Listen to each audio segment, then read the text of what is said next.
Tarik, maaari mo nang halikan ang iyong kabiyak.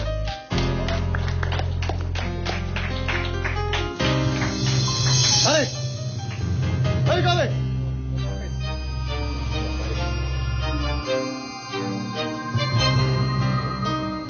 Hernan, siya yung pinakamatinding karibal at akin. Ano ang pinakamagandang gawin natin sa Hernan?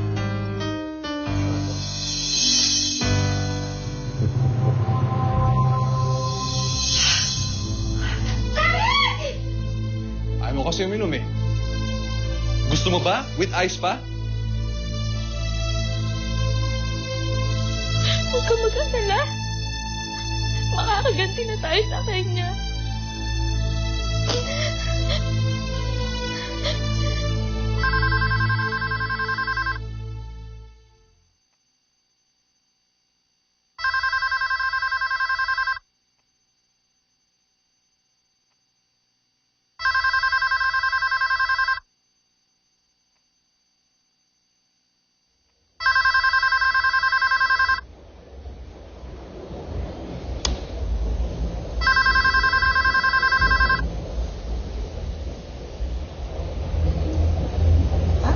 Hello? Hello, pwedeng makausap si Tarik? Si Alpha to, pakisabi yung kaibigan ni Jopay. Hello? Hello, naririnig mo ba ako? Bakit hindi ka sumasagot? Pwedeng makausap si Tarik? Hello? Hello? Hello, andyan ka pa ba? Hello? Ay, mabuti naman sumagot ka. Akala ko wala ka na. Hello? Pwede ko ba makausap si Tarik? Pakisabi si Alpha to, yung kaibigan ni Jopay. Importante lang. Pasensya na po, ma'am, pero habilin-bilinan po ni Sir Tarik na hindi po siya pwedeng istorbohin ngayon. Sige po, salamat po.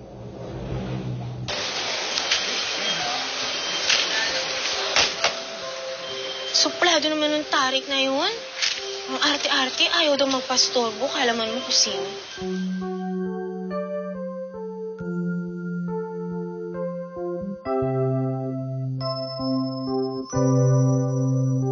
Buti na lang daw sumagot. Hintik na ako dun, ah. Ano ba yung kailangan ni Ayon Pakitari?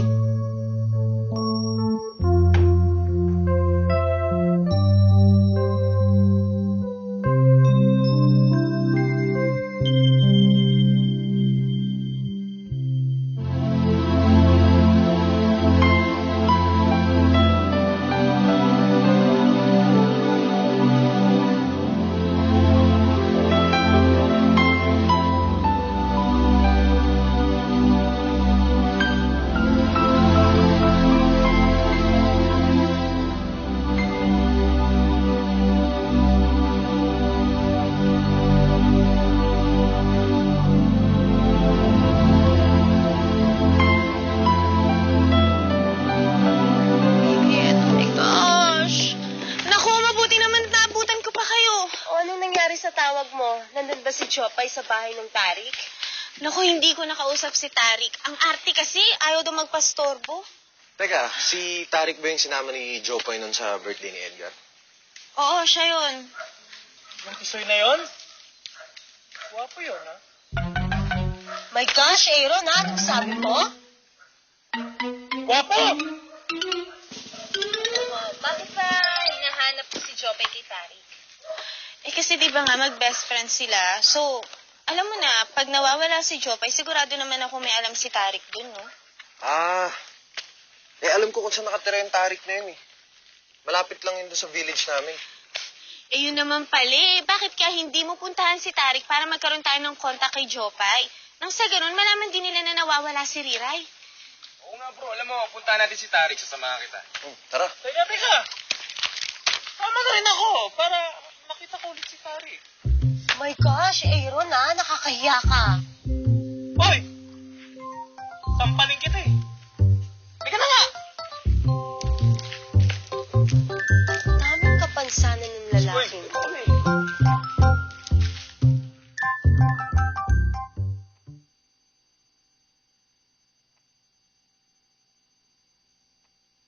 Ayos din kayo, ha? May pa-juice-juice pa kayo. Hindi kayo dapat nagpunta rito. Wala ba kayo nabanggit sa katulong ko? Hindi alam ng pamilya ko ang tunay na trabaho natin. Wala kami nabanggit, boss. Basta sinabi ko lang, nauuhaw ako. Tapos binigyan na agad kami ng juice. Taba nga, boss. Sa'yo, matabang. Sa akin, okay ito. Boss, pasensya ka na kasi sabi kami sa bago nating project eh. Tsaka gusto mo, boss, surveillance na namin para malaman namin ang galaw. Para matira na namin, boss. Alam niyo naman kami ng partner ko, boss.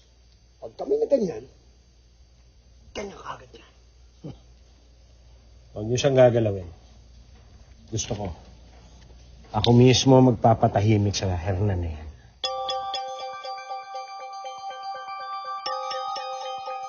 Tanda na, boss ah. Mukhang bading, boss ah. Yung nasa gitna. Ha? Ano ba? Pogi. Nakipatawad? Teka. Nagdadalawang isip ako kung isasali ko kayo sa project na ito.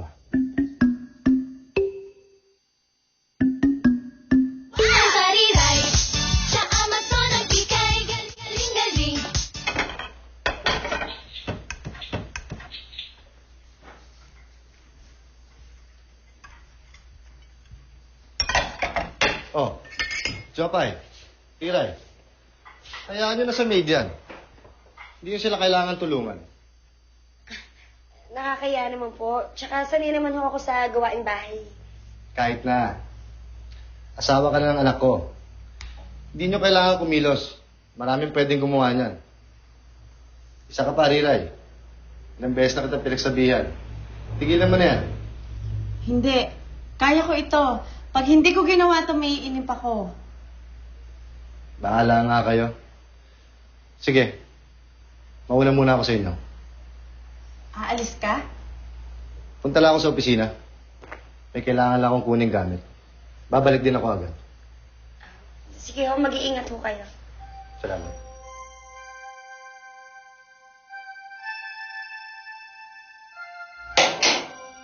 Hello? O pare, kamusta? Ano balita?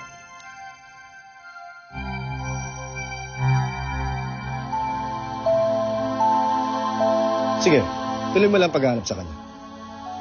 Hindi sa wala akong tiwala sa sinasabi sa akin ni Vivian. Pero gusto ko makasiguro kung talagang totoo sinasabi ng patay na ang anak namin.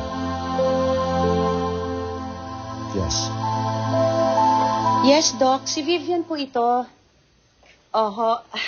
Tumawag ako para i-remind kayo tungkol dun sa DNA test na pinagawa ko sa inyo. Naku, Doc, pasensya na kayo ha kung makulit ako. But I want you to know that I'm counting the days para makita ko na yung resulta ng DNA test.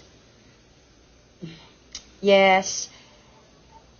Sigurado naman hindi kayo papalya sa usapan nating date, diba? Naku, Doc, I'm so excited na makita na yung resulta. Okay. Thank you, then. Thank you. Bye.